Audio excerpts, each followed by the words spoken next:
오늘 저와 여러분들이 함께 나눈 말씀은 제가 제목을 관계를 깨지게 하는 3가지 이유라는 제목을 좀 붙여봤습니다. 여러분, 사람은 관계를 맺고 삽니다. 이 땅을 살아가는 사람 중에 사람과 관계를 맺지 않고 살아가는 사람은 단 한 사람도 없습니다. 식당에 가면 식당에 있는 그 주인과 관계를 맺어야 되고, 또 종업원과도 관계를 맺어야 되죠. 관계라고 하는 건 서로가 영향을 주고받는다라고 하는 의미도 포함되어 있죠. 그러면 여러분, 우리는 관계를 맺고 있습니다. 가정 안에서는 부부 관계를 맺고 있고, 부모와 자식이 관계를 맺고 있고, 또 형제들 간에 관계를 맺고 있고, 또는 친척들 가운데 관계를 맺고 있습니다. 또 사회에서는 우리가 또 관계를 맺고 있죠. 우리 직장 동료 가운데 관계를 맺죠. 상사와 관계를 맺고, 부하 직원과 관계를 맺거나, 아니면 우리 같은 나라 동료들과 같이 관계를 맺죠. 그리고 여러 모임에 참석하게 되면 그 참석하는 모임의 사람들과 우리는 관계를 맺고, 학생들은 친구랑 관계를 맺고, 또는 주변에 있는 주부들은 이웃과의 관계를 맺게 되겠죠. 신앙생활도 마찬가지입니다. 신앙생활도 우리는 그냥 신앙생활하는 게 아니라 교회 공동체라고 하는 우리 성도들과 관계를 맺고 있고, 또 우리가 좀 예배를 마치고 난 다음에 모이는 소그룹에 있는 나의 구성원들과 관계를 맺겠죠. 지금 주일학교 아이들은 밖에서 열심히 놀고 있습니다. 주일학교라고 하는 그 학생들이 그 만남 가운데 서로가 관계를 맺고 있는 거죠. 그러므로 우리가 생각해보면 단 한 사람도 이 땅에 살면서 관계를 맺지 않고 살아가는 사람은 한 명도 없다는 것입니다. 그러기에 이 관계에 대한 이야기를 많은 철학자들과 사회학자들과 심리학자들은 이야기를 합니다. 뭐라고 말합니까? 아리스토텔레스는 이렇게 말합니다. 인간은 사회적 동물이다. 사회적 동물이라고 하는 것은 공동체 안에서 살 때 행복을 느낄 수 있다라고 말하는 거죠. 에밀 디르켐은 이야기합니다. 사회적 연대의 중요성을 강조합니다. 사회적 연대라고 하는 건 사람과 사람 사이에 연결되어 있고 상호 가운데 주고받으면서 자신이 누구인지에 대한 정체성을 알아간다라고 말합니다. 그리고 마르틴 부버라는 사람은 인간 존재의 본질은 관계에 있다고 말합니다. 그래서 인간 삶의 상호 존중과 만남으로 사회는 이루어지고 중요하다라고 말하죠. 여러분, 우리가 잘 알고 있는 헬렌 켈러는 혼자서 사람이 할 수 있는 일은 적다. 그런데 같이 하면 많은 일을 할 수 있다라고 이야기하는 것처럼 사람은 사회 관계 속에 서로 협력하며 관계의 힘을 이야기하는 것이 헬렌 켈러입니다. 달라이 라마는 행복은 타인과의 관계에서 온다라고 말하면서 인간의 행복과 인간의 평화도 관계 속에 형성이 되어진다라고 강조를 합니다. 사람은 세상에서 반드시 관계를 맺고 살아가야 하고 그 누구도 거기에는 제외되지 않습니다. 사람이 관계를 맺고 살아가는 것이 자신의 정체성을 형성하고 자신이 행복을 추구하고 또는 자신의 삶에 안정감을 준다고 한다면, 이렇게 말하는 사람들이 있는데, 그리고 그것이 중요하다고 말하고 있는데, 왜 우리는 이 땅을 살면서 관계를 맺는 것이 그렇게 행복하지 않을까요? 행복하다고 말하고 안정을 누린다고 말하는데 우리는 관계를 맺으면 맺을수록 행복하지 않습니다. 오히려 관계를 맺고 살아가는 것이 불편합니다. 그리고 관계를 맺고 살아가는 것이 때로는 불행하게 느껴지기도 합니다. 그리고 관계를 맺고 살아가는 것이 필요하다고 이야기하는데 살다가 보면 자꾸 삐그덕거리니까 불필요하게 느껴지게 됩니다.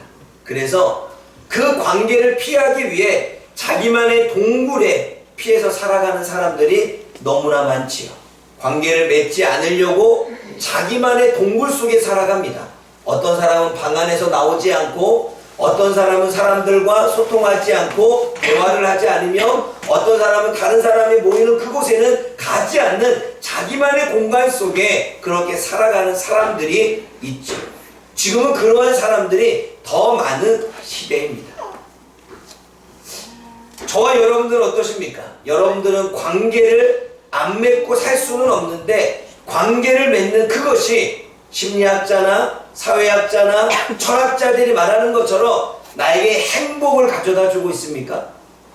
그들이 말하는 것처럼 관계가 나한테 안정을 주고 있습니까?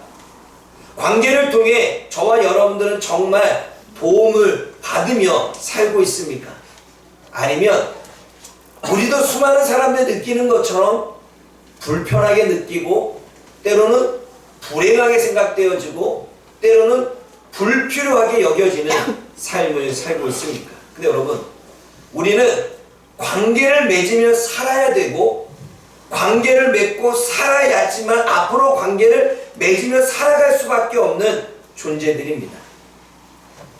그렇다면 저와 여러분들이 그렇게 불편하게 느끼고, 불행하게 느끼고, 불필요하게 여겨진 이 관계가 이렇게 깨어졌던 이유는 무엇 때문일까요? 우리가 그것을 알아야 우리는 지금의 삶에서 그러면 깨어진 불편한 관계를 회복해 갈 수가 있겠죠. 오늘 창세기 3장은 저와 여러분들에게 그 이야기를 하고 있습니다. 여러분, 인간이 최초로 관계를 맺은 사람이 누구일까요? 인간이 최초로 관계를 맺은 사람, 아담이 최초로 관계를 맺은 사람, 하와? 그럴까요? 여러분, 2장 7절을 한번 읽어보겠습니다. 창세기 2장 7절. 시작. 여호와는 땅에 물로 사람을 지으시고 생기를 그 코에 걸어놓으시니 사람이 생명이. 하나님의 사람을 창조하셨습니다. 만드셨습니다. 흙으로 빚으셨습니다. 그리고 그 코에 숨을 불어 넣으시냐, 사람은 눈을 딱 뜨고 살아있게 됐습니다. 그때 자신의 눈앞에 하나님이라고 하는 존재를 만나게 되고 보게 되는 거죠. 여러분, 인간의 최초로 관계를 맺은 사람이 누구냐라고 이 사람이라고 하는 단어 때문에 하와를 떠올렸습니다. 만약 내가 최초로 사람이 관계를 맺은 분이 누구냐라고 말한다면 또 하나님이라고 할 거예요. 그래 안 그래요? 그래서 제가 이걸 고민하다가 분으로 쓸까 사람으로 쓸까 하다가, 최초로 아담이 관계를 맺은 건 하나님이십니다. 그러므로 우리는 하나님과 아담 사이에 깨어진 관계, 그 관계 안에서 우리는 지금의 이 시대에 깨어진 관계의 그 원인을, 그 이유를 우리는 찾아야 됩니다. 하나님과 사람은 왜 관계가 깨어졌을까요? 그리고 그 관계의 깨어짐은 지금 이 세상을 살고 있는 저와 여러분들에게 어떠한 영향을 미치고 있을까요? 여러분, 3장 1절 말씀을 한번 읽어봅니다. 3장 1절 시작. 그런데 여호와 하나님이 지으신 그 중에 가장 강교한 자 그 여자에게 물어이르되 하나님이 참으로 너희에게 공사한 모든 나무의 열매를 먹지 말라 하셨느니라. 하나님은 2장에서 아담과 하와에게 이야기합니다. 내가 너희들에게 선악과를 줄게. 모든 과실의 이 나무를 먹되 선악과만은 먹지마. 이것을 먹으면 네가 정녕 죽을 거야 라고 말씀하셨습니다. 그런데 어느 날 하와가 에덴 동산을 거닐고 있는데, 그리고 선악과 앞에서 선악과를 바라보고 있는데 그 뱀이 갑자기 나타나서 그 하와에게 질문을 합니다. 그 질문은 의문문으로 질문하고 있죠. 3장 1절을 다시 한번 읽어봅니다. 시작. 그런데 여호와 하나님이 지으신 그 중에 가장 강교한 자 그 여자에게 물어이르되 하나님이 참으로 너희에게 공사한 모든 나무의 열매를 먹지 말라 하셨느니라. 하나님이 진짜 그렇게 말했어? 진짜 선악과를 먹지 말라고 말했어? 네가 잘못 들은 것은 아니야? 하나님이 그렇게까지 말씀하셨을까? 아니, 모든 것을 다 먹게 하셨으면 선악과라도 먹게 하셨겠지. 정말 그런 의도로 이야기했을까? 뱀은 아주 강교하게 의문문으로 질문을 던집니다. 여러분, 하나님의 말씀은 우리가 판단의 근거가 아니라 우리가 순종의 근거가 되어야 됩니다. 그런데 우리는 하나님의 말씀을 들으면 의문문을 가지고 때로는 그 말씀을 판단하려고 하는 마음이 우리 안에 있습니다. 하나님의 말씀은 판단의 근거가 아니라 우리가 그 말씀은 듣고 순종해야 됨을 우리는 깨달아야 됩니다. 그런데 뱀은 의문문을 줍니다. 정말 그렇게 했어? 그래서 하나님의 말씀을 판단하게 만듭니다. 그리고 의문문은 조금 지나면 어떻게 바뀝니까? 의심으로 바뀌게 되어지지요. 의문문은 조금만 지나면 의심으로 바뀌게 되어집니다. 그래서 뱀의 의문문으로 질문하자 하와는 어떠한 반응을 보이게 됩니까? 3장 2절과 3절 말씀 읽어보십시오. 2절과 3절 말씀 읽어봅니다. 시작.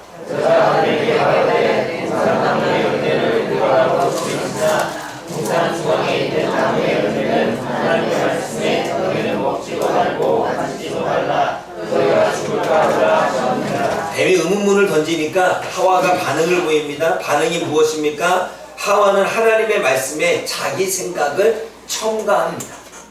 어떻게 첨가합니까? 하나님은 분명히 먹지 말라라고 말씀하셨는데 지금 3절에 뭐라고 말합니까? 만지지도 말라라고 하는 자기 생각을 첨가하고 있습니다.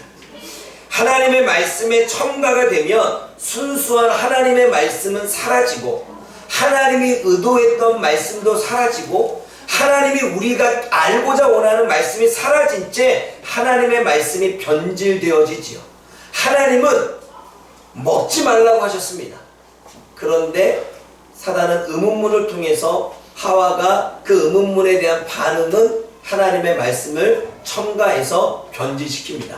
만지지도 말라고 했다고 말합니다. 그리고 또 하나의 내용이 무엇입니까? 하나님의 말씀을 왜곡시킵니다. 하나님은 하와에게 말씀하셨습니다. 반드시 죽는다 라고 말씀하셨습니다. 그런데 하와는 뭐라고 말합니까? 죽을까 하노라로 말씀하십니다. 이 까가 문제입니다. 정말 그럴까? 하나님이 싫어하실까? 하나님이 정말 그렇게 한다고 벌을 내리실까? 결국 그 까는 하나님의 말씀을 왜곡시키는 게 되어지는 부분을 보게 되어지죠.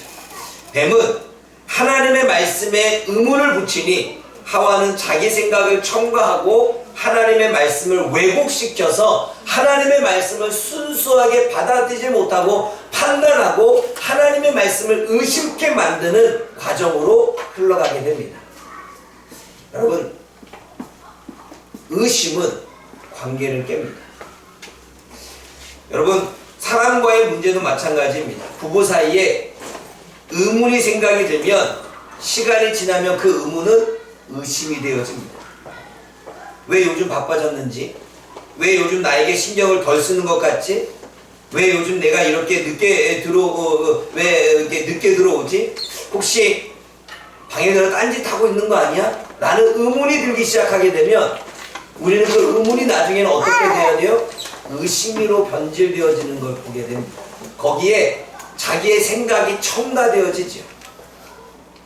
그리고 첨가가 되어지니까 순수했던 상황이 순수하지 않은 상황으로 바뀌게 되고 그리고 왜곡시켜서 그거를 생각하게 됩니다. 이런 경우죠. 그럼 제가 어떠한 예화를 들까 하다가 제가 축구를 좋아하니까 축구에 대한 예화를 좀 들겠습니다. 여러분, 저의 포지션은 요즘 좀 업그레이드가 됐어요. 항상 수비를 보다가 요즘 제가 오른쪽 윙을 뜁니다. 달리기가 빨라서 오른쪽 윙을 뛰면 공이 연결되어지면 연결시켜서 골링을 하죠. 손흥민 자리가 그런 자리이기도 하죠. 그러다가 요즘에는 제가 골맛인 줄 봐서 센터 포워드를 시킵니다. 골 한번 넣고 와. 그런데 각 팀마다 코치가 있습니다. 파목선, 파주시 목회자 축구 단체에 두 팀으로 나뉘어서 축구를 하는데 A팀의 코치가 있고 B팀의 코치가 있습니다. 저는 B팀에 이제 뛰고 있는데 B팀의 코치가 갑자기 저를 윙에서 수비로 내리는 거예요. 그 순간 저에게는 수만 가지 의문이 듭니다. 내가 골을 못 넣어서 그런가? 내가 공을 못 잡아서 그런가? 아, 내가 지금 뭔가 못해서 지금 나를 수비로 내렸나? 라는 의문감이 드는 거죠. 의문감이 들어버리니까 어때요? 다음에 또 그러니까 의문이 어떻게 돼요? 의심으로 바뀌는 거죠. 지금 저 사람이 내가 마음에 안 들구나. 그냥 순수하게 내려오라고 했는데 그 내려오면 나의 생각이 자꾸 첨가가 되어지죠. 첨가가 되어져서 코치가 생각하고 있는 그 생각을 본래의 생각이 오히려 나의 생각이 첨가되고 코치의 그 의도를 왜곡시켜서 어때요? 저 인간이 나를 마음에 안 들어해.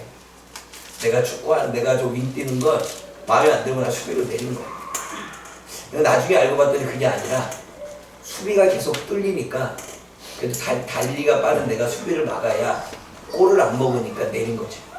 근데 저는 어때요? 내가 못해서 내렸나? 내가 골을 못 넣어서 내렸나? 라고 하는 나의 생각의 첨가가 오히려 코치에 대한 불신, 그에 대한 좋지 않은 마음, 그에 대한 나쁜 마음이 간져서 별로 보고 싶지 않은 의심은 관계를 깨게 합니다. 하나님과에 대한 말씀의 의심은 하나님과의 관계를 깨게 만들었고 그 하나님과의 관계가 깨어짐이 결국은 지금까지 그 사단은 수없이 우리들에게 의문을 주고 의심하게 만들어서 관계를 깨게 만들죠.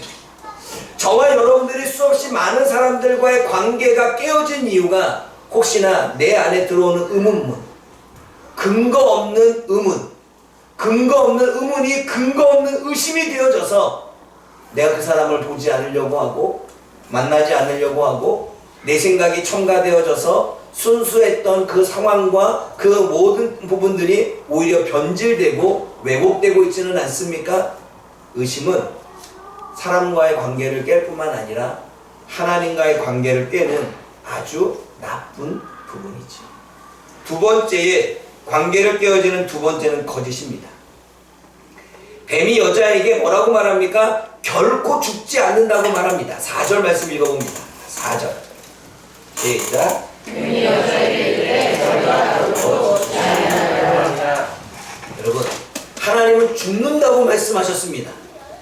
그런데 하와에게 의문을 던지자 하와는 의문을 품게 되고 자기의 생각을 첨가하고 왜곡을 시키자 결국은 그렇게 의심을 갖게 되니까 의심이 확신이 되게끔 사단은 뭐라고 말합니까? 죽지 않는다라고 말합니다.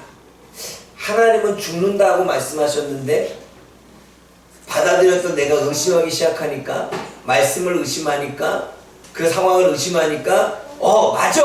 어떻게? 죽는다고 했어. 죽지 않는다고 했어. 죽지 않아! 라고 말하는 거지. 여러분, 만약에 제가 축구를 하다가 그 코치가 나를 내렸습니다. 내렸을 때 계속 내가 윙을 뛴다는 게 저 사람 내가 마음에 안 들구나. 계속 그 마음을 품고 있으면 코치가 별로 기분 나쁘겠죠. 계속 그러면 또 그러고 또 그러면 결국은 내 생각에 그 의심이 어때요? 맞아. 저 사람은 지금 내가 마음에 안 드는 거야. 확신을 갖게 되죠. 확신을 갖게 되니까 코치가 별로 보고 싶지 않고 저 사람이 하는 말에 듣고 싶지 않고 저 사람이 하는 이야기는 받아들이고 싶지 않죠. 기분이 상했으니까. 근데 나중에 대화할 기회를 보니까 어때요? 저 사람은 그냥 수비가 뚫리니까 뚫리지 않기 위해서 내린 것 뿐이에요. 근데 나는 내 의문과 의심에 사단은 어떻게 해요? 확신을 줬지요. 나를 싫어한 거야? 나를 그냥 윙을 뛰지 못하게 하려고 한 거야? 내가 실력이 부족하다고 판단한 거야? 뭐 이렇게. 여러분, 사단은 온갖 거짓말로 그럴싸하게 유혹합니다. 그래서 요한복음 8장 44절은 사단은 거짓의 아비요 거짓말쟁이라고 말합니다. 사단은 수없이 우리들의 생각에 의심에 거짓을 더 넣어서 그 거짓말이 진짜인 것처럼 거짓말을 확신하게 만들고 거짓말을 믿게 만들어서 결국은 하나님과의 말씀도 왜곡시켜 하나님과 멀어지게 할 뿐만 아니라 사람들과의 관계에서도 그런다는 사실이죠. 그래서 사단이 잘 쓰는 거짓말이 있습니다. 딱 한 번뿐이야. 딱 한 번만 그러면 돼. 딱 한 번만 해봐. 한 번이 두 번이 되고 두 번이 세 번 되죠. 근데 사단은 어때요? 한 번만 해. 여러분 또한 사단이 주는 거짓말은 누구나 다 하는 일이야. 그 정도는 괜찮아. 한 사람도 안 하나, 다른 사람은 안 알기도 하는데 모든 사람이 다 그래. 그러니 괜찮아. 그렇게 합리화를 하게 만들지요. 또 대수롭지 않은 일이니까 한 번 빠진다고 문제가 돼? 마음 편하자고 자신의 말에게 그렇게 이야기를 합니다. 나중에 잘하면 돼. 지금 말고 나중에 시간이 있을 때 하면 돼. 그렇게 자꾸 미루게 됩니다. 하기 싫은 마음을 핑계하게 만들고 늘 결국은 그 핑계가 나중에 어때요? 나중에도 하게 되는 게 아니라 계속 미루어서 나중에 잃어버리게 되죠. 이것은 사단이 우리에게 잘 쓰는 거짓말입니다. 여러분, 사탄은 사람의 마음에 거짓말을 줘서 믿게끔 만듭니다. 그리고 그 거짓말을 믿게 만들어서 망상에 빠지게 만들지요. 그 망상에 빠져서 혼자 확신하게 되고 혼자 믿게 되어져서 그 마음과 생각으로 주어지는 삶을 살아갑니다. 그래서 모든 관계에 망상 가운데 빠지죠. 저 사람은 저렇게 생각하고 있어. 저 사람은 저렇게 지금 나를 생각하고 있고 저 사람은 지금 나한테 저런 행동을 하는 건 분명히 이런 이유가 있어 라고 확신하고 믿고 그런 망상 가운데 관계를 깨어지게 만들게 됩니다. 그래서 사람을 피하게 되고 사람을 싫어하게 되고 사람을 미워하게 되죠. 상대방과는 상관없이 혼자 이런저런 거짓된 생각 가운데 혼자 확신하고 혼자 믿음으로 그렇게 살고 있는 삶을 살게 되어집니다. 그것이 하나님과의 관계를 깨고 그리고 사람과의 관계를 깨는 두 번째 이유입니다. 그럼 세 번째 이유는 뭡니까? 교만입니다. 3장 5절 말씀을 한번 읽어보겠습니다. 3장 5절 말씀 읽어봅니다. 시작. 너희가 그것을 먹는 날에는 너희들이 가려져 하나님과 같이 되어 선악과를 하나님이 아시리라. 사단이 뭐라고 말합니까? 선악과를 먹으면 죽지 않는다고 말합니다. 그리고 거기서 더 나아가 대담하게 뭐라고 말합니까? 네가 이 선악과를 먹으면 하나님과 같이 된다고 말합니다. 하나님과 같이 된다고 말하는 건 교만이죠. 여러분, 사람은 절대 하나님과 같이 될 수도 없습니다. 그리고 하나님과 같이 되려고 해서도 안 됩니다. 그런데 사단은 하나님과 같이 된다고 유혹합니다. 그리고 그 유혹에 넘어가는 사람은 하나님과 같이 될 수 있을 거라고 생각합니다. 여러분요, 하와는 하나님과 같이 된다는 말에 속아서 선악과를 먹습니다. 하나님과 같이 될 수도 없고 돼서도 안 되는데 인간은 교만한 마음 때문에 하나님과 같이 되려고 하고 될 수 있다는 생각에 행동을 하지요. 이것은 자신이 하나님과 같이 되려고 하는 교만입니다. 여러분, 그래서 성경에는 이런 사람이 많죠. 애굽왕 바로는 자신이 하나님이라고 생각했습니다. 신이라고 생각했습니다. 그래서 하나님의 말씀을 듣기보다는 자신의 뜻대로 행동하려고 했죠. 바벨론의 느부갓네살 왕도 마찬가지입니다. 그는 신상을 세워놓고 자신이 하나님이었습니다. 자신이 하나님이니까 사람들에게 경배를 받으려고 하고 다른 사람이나 선지자들이 전하는 하나님의 말씀을 듣지 않으려고 했죠. 왜냐하면 자신이 하나님이니까. 여러분, 우리가 잘 알고 있는 사단 루시퍼는 하나님과 같이 되려고 하나님을 대적해서 하나님과 반대하는 입장에 취해서 나온 자가 사단이고 루시퍼입니다. 그래서 사단은 계속해서 하나님의 말씀을 대적하고 하나님이 하는 사역을 방해하죠. 왜 그렇습니까? 자신이 하나님과 같이 세상을 통치하려고 하는 교만 때문이죠. 바벨탑은 우리가 교만의 탑이라고 말합니다. 바벨탑의 교만의 탑인 건 그들이 자신의 이름을 내고 하나님과 같이 세상을 다스리려고 하는 마음을 가졌기 때문에 바벨탑을 교만의 탑이라고 말합니다. 그래서 교만은 하나님과 사람의 관계를 깨어버립니다. 잠언서 16장 18절에 교만은 멸망하는 것의 앞잡이고 넘어지는 것의 선봉이라고 말합니다. 교만은 패망의 선봉이고 넘어짐의 앞잡이라고 말하죠. 그래서 여러분, 사울이요 하나님과 관계를 잘 맺었습니다. 하나님 왕으로 세웠죠. 근데 왕이 딱 되니까 자신이 하나님이 되려고 했습니다. 교만해졌죠. 그러자 그는 왕위에서 내려오게 됩니다. 하나님과 관계가 깨어졌지요. 아합 왕도 마찬가지입니다. 그를 왕으로 세운 건 하나님입니다. 그런데 아합 왕은 자신을 왕으로 세운 하나님보다 어때요? 우상을 더 세우기 시작했고, 자신의 아내 이세벨의 이야기를 듣고 자기가 하나님 위에 쓰려고 합니다. 교만이었죠. 하나님의 말씀대로 나라를 통치하려고 하는 것이 아니라 자신의 뜻대로 인생을 살려고 했고, 자신의 뜻대로 그 나라를 다스리려고 했죠. 결국은 아합도 선지자의 말을 듣지 않고 어때요? 그 자리에서 내려오게 됩니다. 하나님이 우리들에게 주시는 그 제한된 삶이 있는데, 우리는 그 제한된 삶을 넘어 하나님과 같이 되려고 하는, 하나님과 같이 살려고 하는 그 마음이, 그 교만이 우리에게 있다는 거죠. 그래서 교만은 자신의 의로움에 갇혀 자기가 의로워 잘못한 것이 없다고 생각하는 삶을 살게 됩니다. 그래서 자신의 모습을 보지 못하고 자신은 문제가 없다고 생각하고 그 자신은 고치지 않습니다. 부부가 왜 다툽니까? 나는 문제가 없다고 생각하고 문제는 저 사람에게 있다고 생각합니다. 그러기에 나는 문제를 고치려지 않고 다른 사람에 대한 문제만 고치려고 하죠. 직장에서도 마찬가지입니다. 왜 관계가 계속 틀어집니까? 왜 그 사람과 계속 부딪힙니까? 나는 고칠 것이 없고 고칠 것은 저 사람에게 있다고 생각합니다. 저 사람에게 고칠 것이 있고 나는 고칠 것이 없다고 생각하니 그 관계 안에서 우리는 깨어짐이 일어나는 거죠. 교만이지. 교만은 사람과의 관계를 깨게 할 뿐만 아니라 하나님과 나 사이의 관계도 깨게 만듭니다. 교만한 사람은 다른 사람을 업신여기고 함부로 판단하고 정죄하게 되죠. 또 교만한 사람은 자신의 인생에 다른 사람은 없습니다. 자기가 중심입니다.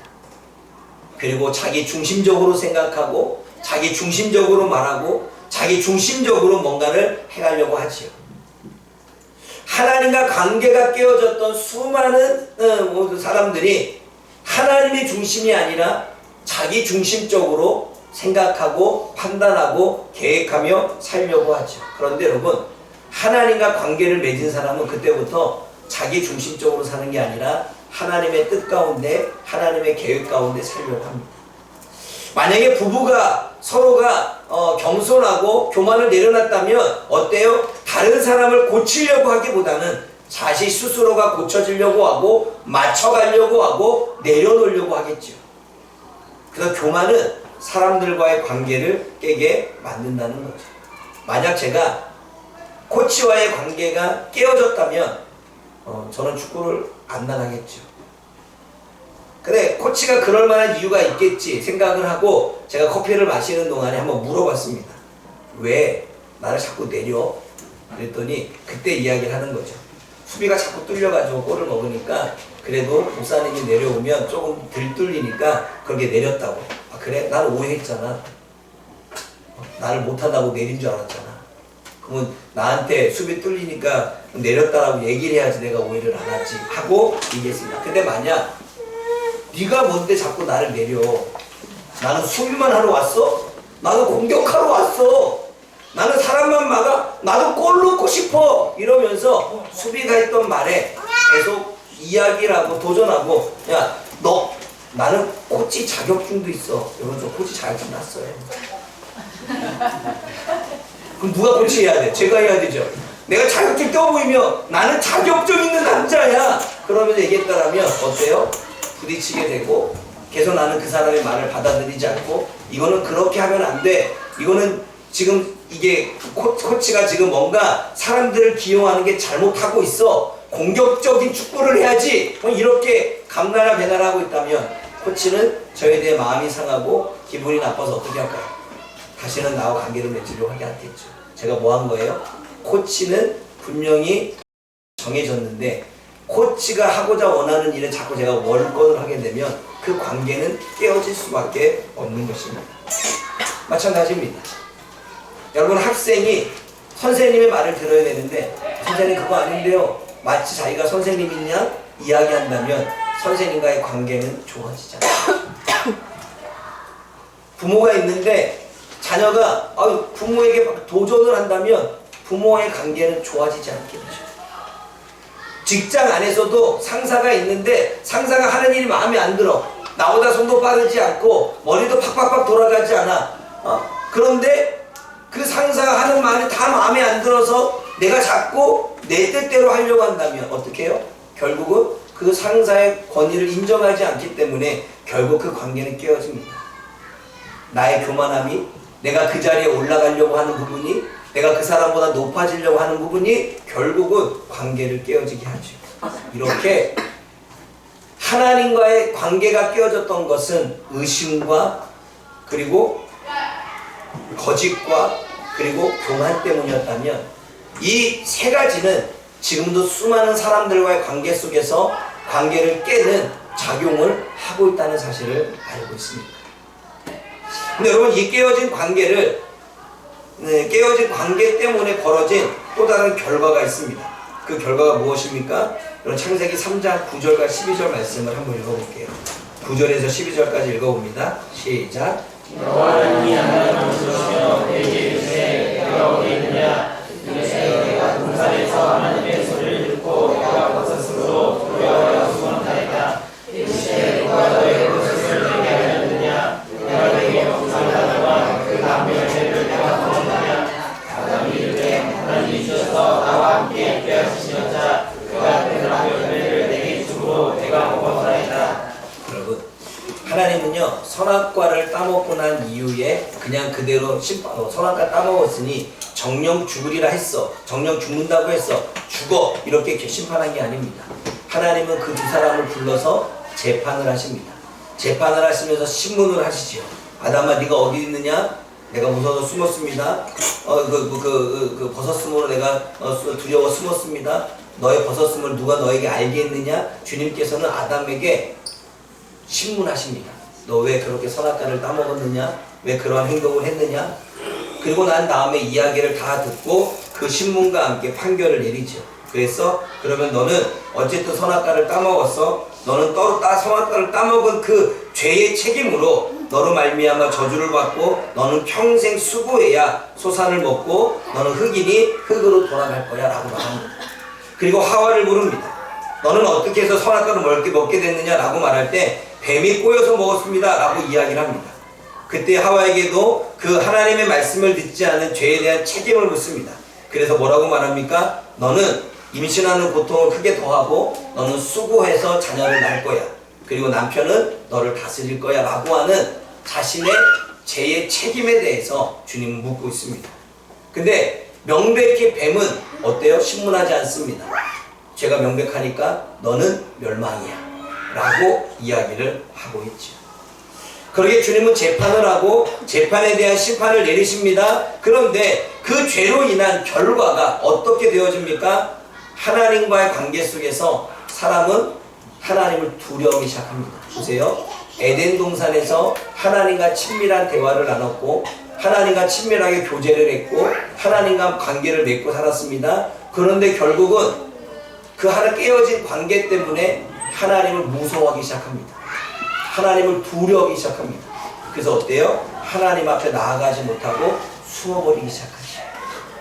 또 사람과의 관계도 마찬가지입니다. 서로가 처음에는 사랑스러워, 너는 내 뼈 중에 뼈고 살 중에 살이야, 나는 첫눈에 반했어 이렇게 말했던 두 사람이 쟤 때문이에요, 저 사람 때문이에요, 너 때문이야 라고 하는 책임을 전가하는 삶으로 관계로 변해버립니다.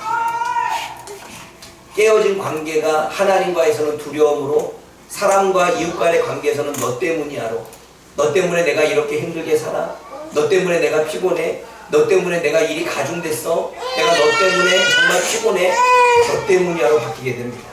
자연은 어떻습니까?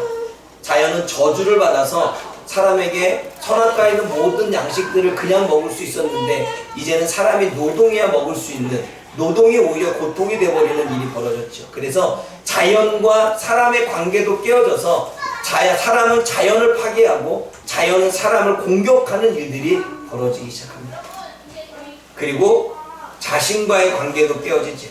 어때요? 처음에는 자신이 벗고 지내는 것에 대해서 수치심을 느끼지 못했습니다. 그런데 어느 순간 관계가 깨어지니까 자신이 하고 있는 모든 일에 수치심을 느낍니다.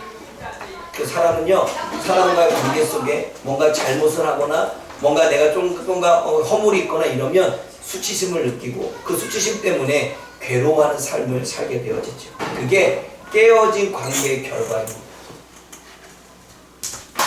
그럼 여러분, 하나님이 깨어진 관계로 그만두실까요? 여러분, 오늘 다시 한번 9절 말씀 읽어봅니다. 9절 시작. 여호와는 아담을 부르시며 그에게 이르시되 내가 어디 있느냐. 하나님은 아담을 부르십니다. 아담을 왜 부르실까요? 여러분, 보통 우리가 아이들이 뭔가 잘못하거나 뭔가를 실수했을 때 아이들을 부르지.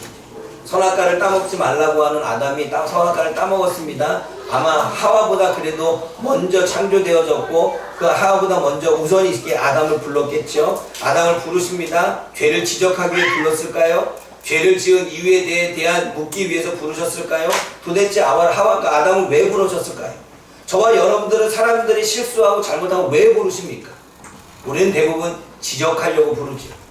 근데 하나님은 왜 불렀을까요? 하나님의 부르심은 장소, 일로 와 라는 장소의 부르심이 아니라 관계의 부르심이었습니다. 그리고 하나님의 부르심은 심판의 목적의 부르심이 아니라 회복의 목적의 부르심이었습니다. 물론 하나님은 죄를 하나님이 말씀하시는 것에 대한 책임을 지기 위해 벌을 내리시긴 했습니다. 그러나 벌이 목적이 아니라 21절 말씀을 읽어보십시오. 21절 3장 21절 시작. 여호와는 아담과 그의 아내를 위하여 가죽옷을 지어 입히시니라. 하나님이 아담과 하와에게 가죽옷을 지어 입히십니다. 가죽옷을 지어 입히시는 건 어떤 의미입니까? 하나님이 아담과 하와의 수치심을 가려주는, 깨어진 관계를 회복시키려고 하는 하나님은 관계 회복의 목적으로 가죽옷을 지어주십니다. 그래서 가죽옷의 의미는 이렇습니다. 하나님의 용서의 표현이 가죽옷입니다. 그리고 하나님과 다시 관계를 회복하는 화해의 증표가 가죽옷입니다. 그리고 더 이상은 죄를 짓지 말고 말씀을 불순종하지 말라고 하는 하나님의 사랑의 마음이 담긴 것이 가죽옷입니다. 여러분, 우리가 부부 가운데서도 화해하기 위해서 증표를 보여주잖아요.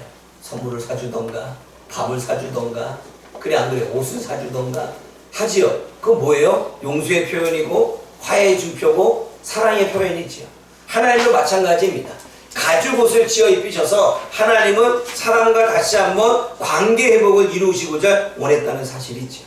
이 말은 하나님은 인간과 깨어진 관계를 항상 회복하시려고 하신다는 거예요.